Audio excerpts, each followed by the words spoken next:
तो आप जो संस्था के संचालक है माननीय विधायक महोदय, आप अपना इस्तीफा दीजिए। कहीं कि हम निकम्मे हैं, हमसे काम नहीं होने वाला है, मैं कैपेबल नहीं हूँ इस संस्था को चलाने से। आगे से लायंस क्लब चलाए या अन्य संस्थाएं चलाए। जब बिना फंड का लायंस क्लब को देना, इश्यूज को आप कैसे लेते हैं? ये आप कैसे जानते हैं फंड नहीं है? मैं तो ये जानता हूँ कि 2012-13 से उस संस्था का ऑडिट नहीं हुआ, हिसाब नहीं हुआ, और उसके पद न अध्यक्ष विधायक साहब रहे। कौन विधायक साहब? भाजपा के विधायक साहब रहे।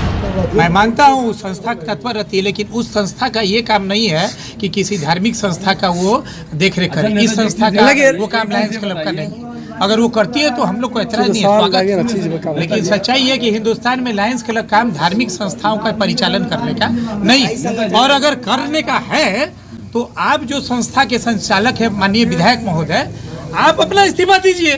कहीं कि हम निकम्मे हैं, हमसे काम नहीं होने वाला है, मैं कैपेबल नहीं हूँ इस संस्था को चलाने से। आगे से लायंस क्लब चलाए या अन्य संस्थाएं चलाए। जब बिना फंड का लायंस क्लब को देना, इश्यूज को आप कैसे लेते हैं? ये आप कैसे जानते हैं फंड नहीं है? मैं तो ये जानता हूँ कि 2012-13 से उस संस्था का ऑडिट नहीं हुआ, हिसाब नहीं हुआ, और उसके पद न अध्यक्ष विधायक साहब रहे। कौन विधायक साहब? भाजपा के विधायक साहब रहे। देखिए भाई, राम मंदिर के नाम पर, धर्म के नाम पर लूटने की ये भाजपा की पुरानी संस्कृति रही है। ये कोई छिपी हुई बात पत्रकार महोदय थोड़े है। भाजपा की यही कार्यशैली रही है कि धर्म के नाम पर कूटो, धर्म के नाम पर बांटो, धर्म के नाम पर राजनीति करो, और धर्म के नाम पर अपनी दुकानदारी चलाओ। शिलापट नहीं लगता है तो आप इस पे क्या एक्शन? पुनः शिलापट नहीं लगता है तो अभी हाल तुरंत ही हमारे पूर्व महागठबंधन के पूर्व प्रत्याशी अधिकारों, मैं आपको आश्वासन दिलाता हूँ कि पुनः शिलापट नहीं लगता है तो इसके लिए जोरदार आंदोलन, मैं आपको विश्वास दिलाता हूँ, भरोसा दिलाता हूँ। देखिए, ये बात ठीक नहीं होगा तत्काल हड़बड़ी में कहना। एक बार उनसे बात करना होगा। उसके लेकर क्या कहेंगे आप? किराए का गबन हुआ है कि नहीं, यह मैं नहीं जानता हूँ। मैं उस कमेटी में मेंबर नहीं हूँ। अगर आपके माध्यम से इस तरह की कोई बातें आती है तो मैं इसका संज्ञान लूँगा। डीएम साहब के आ जाऊँगा, विधानसभा में इस चीज़ का सवाल उठाया जाएगा कि इतना बड़ा जो फंड है 10 दुकानों का जो किराया आता है, मेरी जानकारी में 6,000 रुपये किराया उस 10 दुकानों का आता है। महीना का 60,000 रुपये किराया आता है। साल का 7,20,000 रुपये किराया आता है। और भी पहले 3,000 रुपये शायद किराया था। कब से कब तक था? 6,000 रुपये कब से कब तक हुआ? इसका हिसाब ये बताइए रवि मस्कारा जी, आपको आ रहा है कि 6,000 आता था 10 दुकानों को, और वही बगल वाला दुकान में जाइएगा तो एक दुकान का 10,000 किराया है। चलिए मान लेते हैं भैया मंदिर का है, मंदिर का तो ऐसे ही चलता है, समाज सेवा में चलता है, तो इसका मतलब थोड़ा है कि साफा उसके आधा से आधा में 10% में नहीं किराया होना चाहिए। जो व्यवस्था है उसके बगल में तो पोस्ट ऑफिस रोड का किराया 400 रुपया है, तो आप चाहते हैं उसका भी 10,000 कर दिया जाए क्या?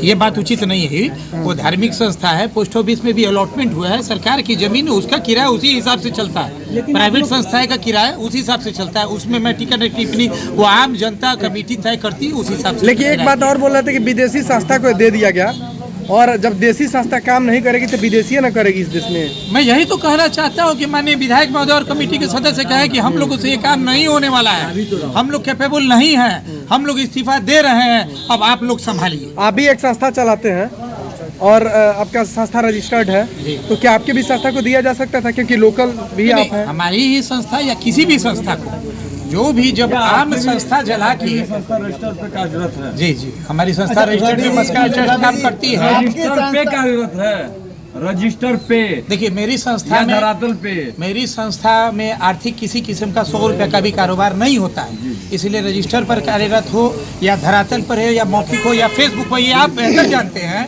कि खून की जरूरत हो या कोरोना काल में वैक्सीन की जरूरत हो या अन्य सामाजिक कार्य हो, इसमें कि 100 रुपये का भी पैसा का लेन देन नहीं होता है, इसलिए आप मेरी संस्था पर इल्जाम नहीं लगा सकते। लेकिन एक सवाल है मेरा कि ये जो संस्था है रजिस्टर पर चलती है, तो इसके लिए बिहार सरकार, जो आपकी सरकार है, क्या करेगी? देखिए, बिहार सरकार क्या करेगी, वहाँ तक ये मामला पहुँचा है कि नहीं, पहुँचना चाहिए कि नहीं, ये अलग विषय है। आप लोग जिला प्रवक्ता हैं और आप लोग चाहेंगे तो इस मामला को वहाँ तक पहुँच सकते हैं? नहीं, ये अभी संज्ञान में, और मैं आपको वादा दिलाता हूँ, विश्वास दिलाता हूँ कि इसके तह तक जाया जाएगा। और रक्सौल की बेहतरी के लिए, सूर्य मंदिर की बेहतरी के लिए हम लोग पैदा हुए हैं, तब से रक्सौल का शान है सूर्य मंदिर, उसके शान को बरकरार रखने के लिए, उसके अन्य लोगों जो उसमें अपना खून पसीना दिए उसको बढ़ाने के लिए, लगाने के लिए हम लोग जहाँ तक। बहुत बहुत धन्यवाद आपको। बहुत बहुत धन्यवाद।